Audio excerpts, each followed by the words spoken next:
Agency വ്യാപകമായിട്ടുള്ള ആക്രമണം Israel നഗരങ്ങളിലേക്ക്, പ്രധാനമായിട്ടും ഹൈഫ, അതോടൊപ്പം തന്നെ തെല്ലവീവ്, അധിനിവിഷ്ട ജെറൂസലം ഉൾപ്പെടെയുള്ള അധിനിവിഷ്ട പ്രദേശങ്ങളിലൊക്കെയും ഈ ആക്രമണ പരമ്പരകൾ തുടർന്നുകൊണ്ടേയിരിക്കുകയാണ്. നിരവധി സ്ഥലങ്ങളിൽ വലിയ തോതിൽ തീപിടുത്തങ്ങൾ ഉണ്ടായിട്ടുള്ള സംഭവങ്ങൾ ഇസ്രായേൽ അധികൃതർ തന്നെ സ്ഥിരീകരിക്കുന്നുണ്ട്. പക്ഷെ അവർ പറയുന്നൊരു വിശദീകരണം, ആകാശത്ത് വെച്ച് ഈ മിസൈലുകളും റോക്കറ്റുകളും ഒക്കെ പ്രതിരോധിക്കുമ്പോൾ അത് ചിതറിത്തെറിച്ച് വീണിട്ടാണ് ഈ തീപിടുത്തം ഉണ്ടാവുന്നത്. അതിലപ്പുറം ആ തീപിടുത്തങ്ങൾ വലിയ ഒരു പ്രത്യാഘാതങ്ങളൊന്നും ഉണ്ടാക്കാൻ പര്യാപ്തമല്ല എന്നതൊക്കെ വിശദീകരിക്കുന്ന ഒരു ഘട്ടത്തിലും പല ഈ പ്രതിരോധങ്ങളും മറികടന്നുകൊണ്ട് നിരവധി കേന്ദ്രങ്ങളിൽ മിസൈലുകൾ പതിച്ചതായിട്ടും നിരവധി പേർക്ക് പരിക്കേറ്റതായിട്ടും റിപ്പോർട്ടുകൾ പുറത്തു വരുന്നുണ്ട്. ഏതാണ്ട് നേരത്തെ സൂചിപ്പിച്ചതുപോലെ കൊല്ലപ്പെട്ടവരുടെ എണ്ണം 6 ആണെങ്കിൽ 126 പേർക്ക് പരിക്കേറ്റതായിട്ട് ഔദ്യോഗികമായി തന്നെ ഇസ്രായേൽ സ്ഥിരീകരിക്കുന്നുണ്ട്. പല നഗരങ്ങളിലും ആളുകളോട് പരമാവധി ബങ്കറുകളിൽ തന്നെ കഴിച്ചുകൂട്ടാനാണ് നിർദ്ദേശം നൽകിയിരിക്കുന്നത്. കാരണം കൂടുതൽ ശക്തമായിട്ടുള്ള മിസൈൽ ആക്രമണങ്ങൾ ഇറാനിൽ നിന്ന് ഉണ്ടാകാനുള്ള ഒരു സാധ്യത അവർ കണക്ക് കൂട്ടുന്നുണ്ട്.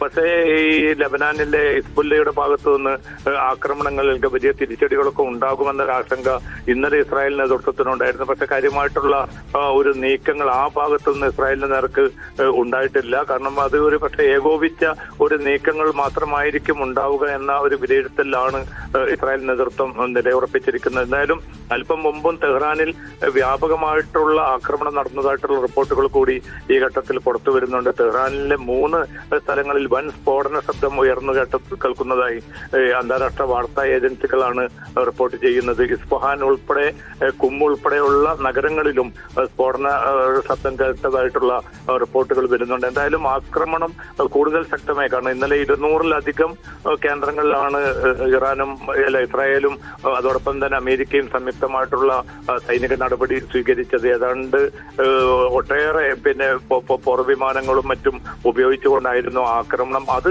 അതിൻ്റെതായ വ്യാപ്തിയിൽ ഇനിയും തുടരും. പക്ഷേ അത് എത്ര കാലം തുടരും എന്ന ചോദ്യത്തിന് അത് ഒരു നിശ്ചിത സമയം വരെ അതെന്തായാലും മുന്നോട്ട് പോകുമെന്നാണ് ട്രംപും അതോടൊപ്പം തന്നെ നെതന്യാഹുവും പ്രതികരിച്ചിരിക്കുന്നത്.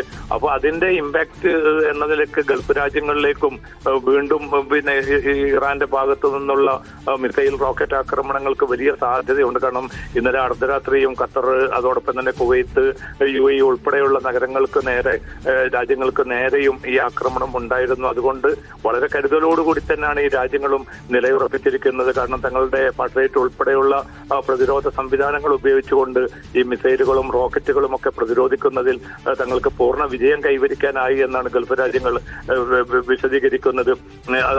വളരെ ശക്തമായിട്ടുള്ള ഒരു വിയോജിപ്പ് ഇറാൻ സ്ഥാനപതിയെ വിളിച്ചു വരുത്തി പ്രതിഷേധം അറിയിച്ചത് കുവൈത്താണ്. മറ്റു രാജ്യങ്ങളും സമാനമായിട്ടുള്ള നിലപാടിലേക്ക് കടക്കുകയാണ്. അതോടൊപ്പം തന്നെ UN ഉൾപ്പെടെയുള്ള ഏജൻസികൾക്ക് ഇറാനെതിരെ പരാതി ഉന്നയിക്കുന്നത് ഉൾപ്പെടെയുള്ള നടപടികളും ഗൾഫ് രാജ്യങ്ങൾ സ്വീകരിക്കും. കാരണം ഇനിയും ഇത്തരം കടന്നാക്രമണങ്ങൾ വരികയാണെങ്കിൽ തീർച്ചയായിട്ടും തങ്ങൾക്കും ചിലത് ആലോചിക്കേണ്ടി വരുമെന്ന മുന്നറിയിപ്പ് കൂടി ചില ഗൾഫ് രാജ്യങ്ങൾ നൽകുന്നുണ്ട്. പക്ഷേ ഇതൊക്കെ ആണെങ്കിൽ പോലും ഈ പ്രതിസന്ധി, ഈ സംഘർഷം കൂടുതൽ വ്യാപ്തിയിലേക്ക് നീങ്ങുന്നത് തങ്ങളുടെ താല്പര്യങ്ങൾക്ക്, തങ്ങളുടെ ഭാവി താല്പര്യങ്ങളെ വളരെ പ്രതികൂലമായിട്ട് ബാധിക്കും എന്ന തിരിച്ചറിവിന്റെ അടിസ്ഥാനത്തിൽ നയതന്ത്ര പ്രശ്നപരിഹാരത്തിനുള്ള നീക്കങ്ങൾ വിവിധ യൂറോപ്യൻ രാജ്യങ്ങളുമായി, പ്രധാനമായിട്ടും ഫ്രാൻസ് ഉൾപ്പെടെയുള്ള രാജ്യങ്ങളുമായി ചേർന്നുകൊണ്ടും ഗൾഫ് രാജ്യങ്ങൾ ഇപ്പോൾ ആരംഭിച്ചിട്ടുണ്ട്. പക്ഷെ അതൊക്കെ എത്ര കണ്ട് ഫലപ്രാപ്തിയിലേക്ക് എത്തുമെന്ന് ഈ ഘട്ടത്തിൽ പറയാൻ സാധ്യമല്ല. കാരണം എയർപോർട്ടുകൾക്ക് നേരെയും അതോടൊപ്പം തന്നെ മറ്റ് ജനവാസ കേന്ദ്രങ്ങളിലേക്ക് നേരെയും ഒക്കെ ഒരുപക്ഷെ ഇറാൻ അത് ലക്ഷ്യമിട്ടതായിരിക്കില്ല. മറ്റു മിസൈലുകൾ ദിശമാറി പതിച്ചതും മറ്റുമാകാനുള്ള സാധ്യത കൂടിയുണ്ട്. അങ്ങനെയാണെങ്കിൽ പോലും ഈ സിവിലിയൻ കേന്ദ്രങ്ങളിലേക്ക് മറ്റുമുള്ള ഈ ഒരു ആക്രമണത്തിന്റെ പശ്ചാത്തലത്തിൽ വളരെ ഒരു പ്രതിഷേധം, അതിശക്തമായിട്ടുള്ള എതിർപ്പ് ഗൾഫ് രാജ്യങ്ങളിൽ ഇറാനെതിരെ രൂപപ്പെട്ടു വരുന്നുണ്ട്. അത് ഫലപ്രദമായിട്ട് മുതലെടുക്കാനായിരിക്കും ഇപ്പോൾ ഇസ്രായേലും അമേരിക്കയും തുനിയുക എന്നുകൂടി രാഷ്ട്രീയ നിരീക്ഷകർ വിലയിരുത്തുന്നുണ്ട്. എന്തായാലും ഈ പ്രതിസന്ധി പരിഹരിക്കാനുള്ള തിരക്കിട്ട നീക്കങ്ങൾ തന്നെയാണ് ഒമാന്റെയും ഖത്തറിന്റെയും ഒക്കെ മേൽനോട്ടത്തിൽ നടക്കുന്നത്. സ്ഥിതിഗതികളിൽ അധികം വൈകാതെ തന്നെ 1-2 ദിവസത്തിനുള്ളിലെങ്കിലും ഒരു കുറവ്, ഒരു സംഘർഷം ലഘൂകരിക്കാനുള്ള നടപടി ഉണ്ടാകുമെന്നൊരു പ്രതീക്ഷ കൂടി രൂപപ്പെട്ടിട്ടുണ്ട്. എന്തായാലും UN ഉൾപ്പെടെയുള്ള ഏജൻസികളുമായും എല്ലാം നിരന്തരമായിട്ടുള്ള ആശയവിനിമയമാണ് ഇപ്പോൾ ഗൾഫ് നേതൃത്വം തുടർന്നുകൊണ്ടിരിക്കുന്നത്. കാരണം ഇത് ഈ 2 ദിവസം കൊണ്ട് തന്നെ ആകാശ വ്യോമാതിർത്തികൾ പൂർണ്ണമായിട്ടും അടച്ചിട്ടിരിക്കുന്ന ഒരു സാഹചര്യത്തിൽ സാമ്പത്തിക രംഗത്തെയും മറ്റ് ദൈനംദിന ജീവിതത്തെയും ഒക്കെ ഇത് പ്രതികൂലമായിട്ട് ബാധിക്കുന്ന ഒരു സാഹചര്യം രൂപപ്പെട്ടിരിക്കുന്നു.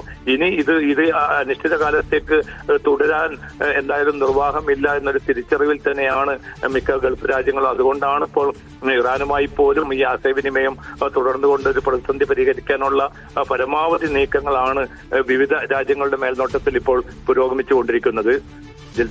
എന്തായാലും ഈ പ്രതിസന്ധി നീട്ടിക്കൊണ്ടുപോകാൻ ഗൾഫ് രാഷ്ട്രങ്ങളും ഇഷ്ടപ്പെടുന്നില്ല. ഏതെങ്കിലും തരത്തിലുള്ള പരിഹാര നീക്കങ്ങൾക്കുള്ള ശ്രമവും ശക്തമായി തുടരുന്നുണ്ട്. പ്രത്യേകിച്ച് ഒമാനടക്കമുള്ള രാജ്യങ്ങൾ അതിനുള്ള നീക്കം തുടങ്ങിയിട്ടുണ്ട് തുടങ്ങിയ വിവരങ്ങളുമുണ്ട്. പക്ഷേ ഈ അവസരത്തിൽ എത്രത്തോളം അത്തരം ചർച്ചകൾക്ക് സാധ്യതയുണ്ട് എന്നുള്ള കാര്യം കൂടി സംശയമാണ്. കാരണം വ്യാപക ആക്രമണം തുടങ്ങി വെച്ചത് ഇസ്രായേലും യുഎസുമാണ്. സ്വാഭാവികമായിട്ടും ഒരു പ്രത്യാക്രമണം ഇറാന്റെ ഭാഗത്തു നിന്ന് പ്രതീക്ഷിച്ചിരുന്നു. പക്ഷേ അത് പലതരത്തിൽ GCC രാജ്യങ്ങളിലേക്ക് അടക്കമുള്ള ആക്രമണം അത് ലോകക്രമത്തിൽ തന്നെ വലിയ രീതിയിൽ പ്രത്യാഘാതമുണ്ടാക്കാവുന്ന സാമ്പത്തിക പ്രത്യാഘാതമുണ്ടാക്കാവുന്ന ആക്രമണങ്ങൾ കൂടിയാണ് എന്നുള്ളത് കൊണ്ട് തന്നെ ഇത് അധികകാലം തുറന്നു കൊണ്ടുപോകാൻ മറ്റു രാജ്യങ്ങളും ആഗ്രഹിക്കുന്നില്ല. പക്ഷേ അതിനപ്പുറത്തേക്ക് എന്താണ് ഇതൊരു പരിഹാരത്തിലേക്ക് എങ്ങനെയാണ് നയിക്കുക എന്നുള്ളതിലാണ് ഒരു അവ്യക്തത ഇപ്പോഴും തുടരുന്നത്. എന്തായാലും സമാധാന ശ്രമങ്ങൾ ഈ ഒരു ആക്രമണം നടക്കുന്ന സമയത്തിനിടയിലും സമാധാന ശ്രമങ്ങളും നയതന്ത്ര ശ്രമങ്ങളും കൂടി നടക്കുന്നുണ്ട് എന്നുള്ള വിവരങ്ങൾ കൂടിയാണ് MC നാസർ നൽകിയത്.